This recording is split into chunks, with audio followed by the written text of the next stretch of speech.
Halo guys, kembali lagi bersama dengan kami di video selanjutnya.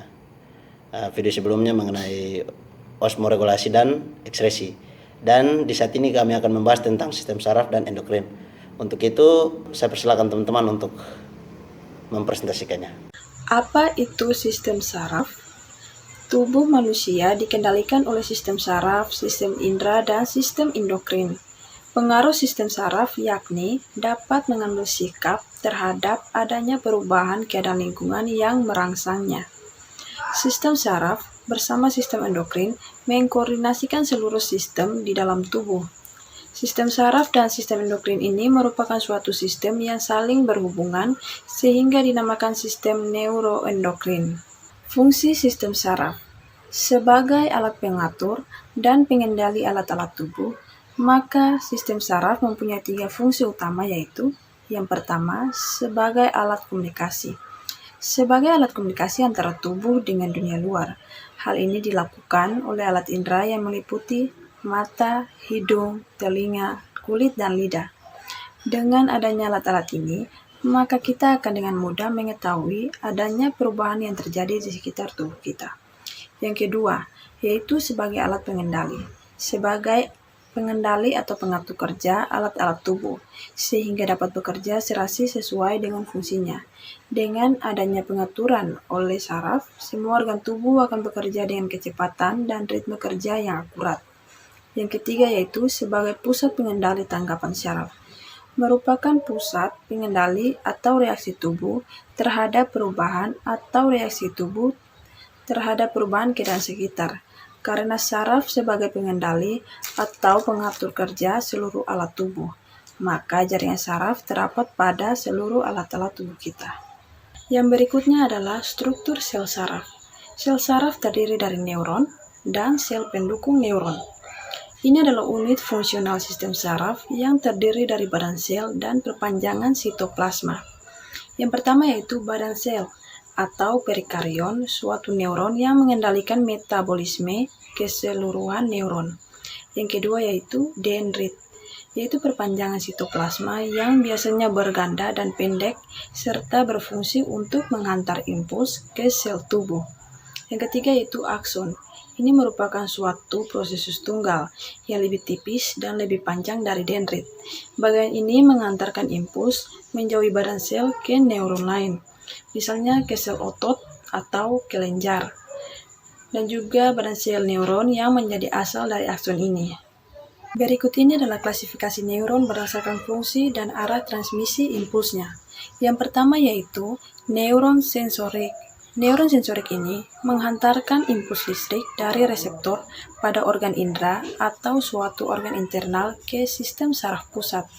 Yang kedua yaitu neuron motorik. Neuron motorik menyampaikan impuls dari sistem saraf pusat ke efektor atau otot. Yang ketiga yaitu neuron konektor. Ditemukan seluruhnya dalam sistem saraf pusat. Neuron ini menghubungkan neuron sensorik dan neuron motorik atau menyampaikan informasi ke interneuron yang lainnya. Sel neurologia. A. Astrosit adalah sel berbentuk bintang yang memiliki sejumlah proses panjang. Sebagian besar melekat pada dinding kapilar darah melalui partikel atau kaki vaskular, berfungsi sebagai sel pemberi makan bagi neuron yang halus. B.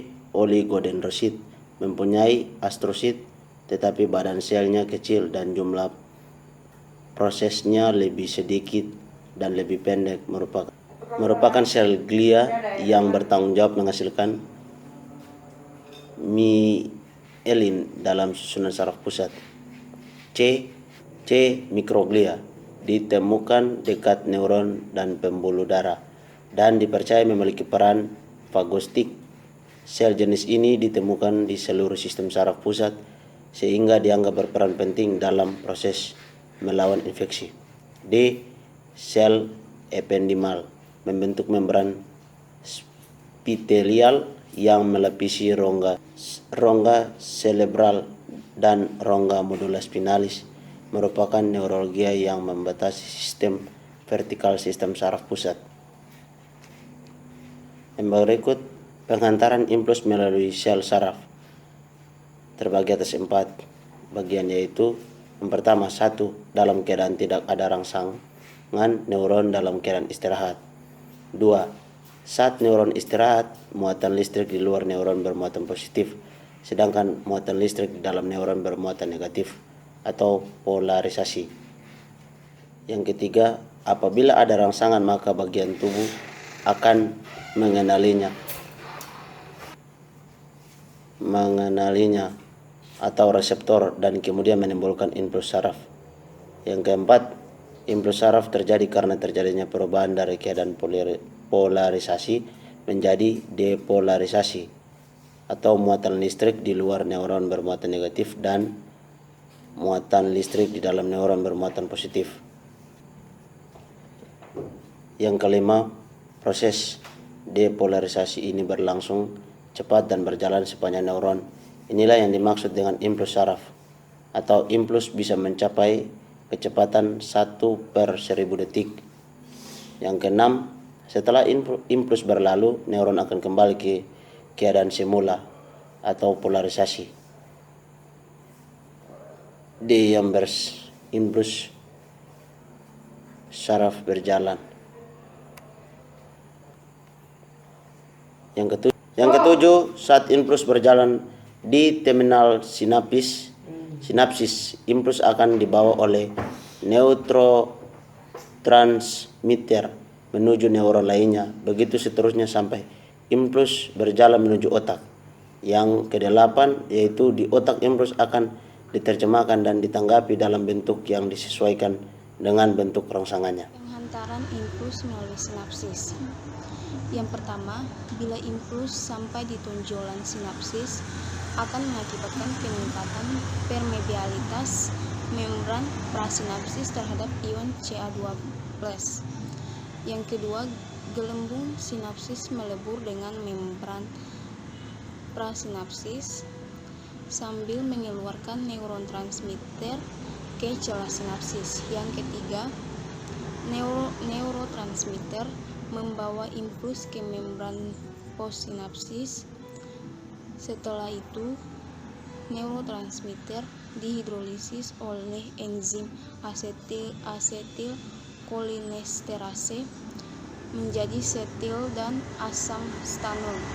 Kemudian zat ini disimpan dalam gelembung sinapsis untuk dipergunakan lagi. Sistem endokrin. Sistem endokrin merupakan sistem kelenjar yang memproduksi substans untuk digunakan di dalam tubuh. Kelenjar endokrin mengeluarkan substansi yang tetap beredar dan bekerja di dalam tubuh. Kemudian, hormon merupakan senyawa kimia khusus diproduksi oleh kelenjar endokrin tertentu. Fungsi sistem endokrin mempunyai 5 fungsi umum. Nah, yang pertama, membedakan sistem saraf dan sistem reproduktif pada janin yang sedang berkembang.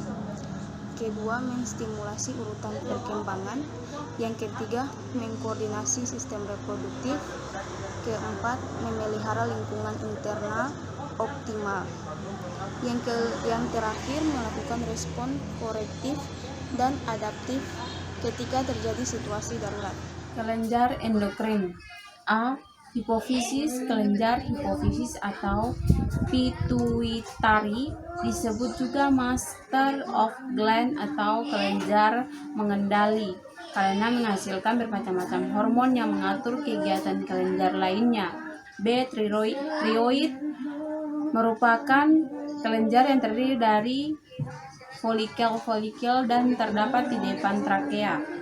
Kelenjar yang terdapat di leher bagian depan di sebelah bawah jakut dan terdiri dari 2 buah lobus. Kelenjar tiroid menghasilkan 2 macam hormon, yaitu yang pertama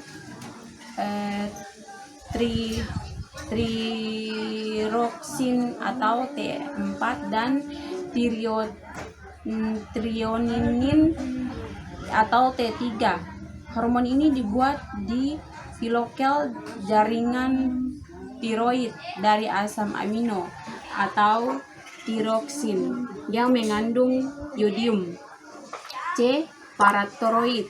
Terletak di belakang kelenjar tiroid. Kelenjar ini menghasilkan hormon atau PTH yang berfungsi untuk mengatur konsentrasi ion kalsium dalam cairan ekstraseluler dengan cara mengatur absorpsi kalsium dari usus,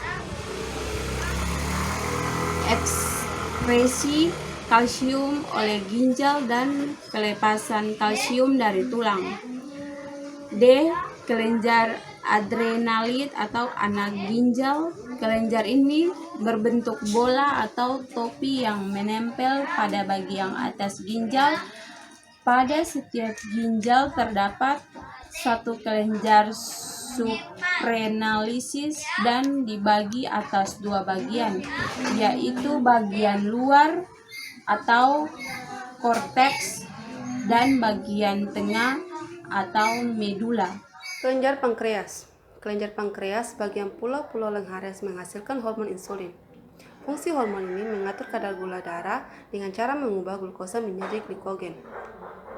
Ovarium dan testis. Kelenjar kelamin. Kelenjar kelamin pada wanita terletak pada ovarium. Ada dua hormon yang dihasilkan, yaitu 1. Estrogen. Estrogen untuk mempertahankan pembentukan ovum dan ciri-ciri kelainan sekunder. 2. Progesteron. Progesteron mengatur pembentukan plasenta dan produksi air susu. Pada kelenjar kelamin laki-laki terletak di bagian testis. Hormon yang dihasilkan yang terpenting yaitu testosteron yang berfungsi mempertahankan proses pembentukan sperma dan menumbuhkan ciri-ciri kelainan sekunder. Karakteristik sistem endokrin. Hormon diskresi dalam salah satu dari 3 pola berikut. 1. Sekresi diurnal adalah pola yang naik dan turun dalam periode 24 jam. Kortisol adalah contoh hormon diurnal. 2. Pola sekresi hormonal pulsatif dan siklik naik turun sepanjang waktu tertentu, seperti bulanan. Estrogen adalah non-siklik dengan puncak dan lembabnya menyebabkan siklus menstruasi. Tipe sekresi hormonal yang ketiga adalah variabel dan tergantung pada kadar substrat lainnya. Hormon paratiroid diskresi dalam berespon terhadap kadar dan kalsium serum. Hormon bekerja dalam sistem umpan balik yang memungkinkan tubuh untuk mempertahankan dalam situasi lingkungan optimal. Klasifikasi hormon. Ada 4 hormon perkembangan. 1. Hormon yang memegang peranan di dalam perkembangan dan pertumbuhan. Hormon ini dihasilkan oleh kelenjar gonad. 2. Hormon metabolisme. Proses homeostasis glukosa dalam tubuh diatur oleh bermacam-macam hormon. Contohnya glukortikoid, glukagon, dan katekolamid. 3. Hormon tropik dihasilkan oleh struktur khusus dalam pengatur fungsi endokrin yakni kelenjar hipofise sebagai hormon perangsang pertumbuhan folikel atau FSH pada ovarium dan proses spermatogenesis atau LH. 4. Hormon pengatur metabolisme air dan mineral. Klastonin dihasilkan oleh kelenjar tiroid untuk mengatur metabolisme kalsium dan fosfor. Jenis-jenis hormon berdasarkan senyawa kimia penyusunnya. Yang pertama, hormon peptida. Hormon peptida dibentuk dari senyawa asam amino. Hormon peptida berikatan dengan reseptor sel target pada bagian permukaan dan tidak pernah masuk ke dalam sel. Ikatan antara hormon dan sel target akan mengaktifkan enzim dan memacu pembentukan daur AMP dari ATP. Siklus AMP akan mengaktifkan enzim-enzim yang aktif. Yang kedua adalah hormon steroid. Hormon steroid dibentuk dari kolesterol yang larut dalam air. Cara kerja dari hormon steroid dengan cara masuk ke dalam sitoplasma sel-sel target. Yang berikut adalah aktivasi sel-sel target. Manakala hormon mencapai sel target, maka hormon akan mempengaruhi cara sel berfungsi dengan satu atau dua metode. Metode yang pertama adalah dalam mediator intraseluler, di mana protein diaktifkan dan meningkatkan protein yang belum berfungsi. Metode yang kedua adalah mengaktifkan gen-gen yang belum aktif. Salah satu mediator intraseluler adalah siklus adenosin monofosfat atau CAMP yang berikatan dengan permukaan dalam membran sel. Ketika hormon melekat pada sel, maka cara kerja dari sel akan mengalami sedikit perubahan. Misalnya, hormon pankreatik glikogenik yang berinteraksi dengan sel-sel hepat. Kenaikan kadar AMP akan meningkatkan pemecahan glikogen menjadi glukosa. Jika hormon mengaktifkan sel dengan berinteraksi dengan gen, maka gen akan mensintesis messenger RNA atau mRNA yang akhirnya menghasilkan protein, misalnya enzim steroid. Substansi ini mempengaruhi reaksi intraseluler. Demikian presentasi dari kami kelompok 1. Sekian dan terima kasih.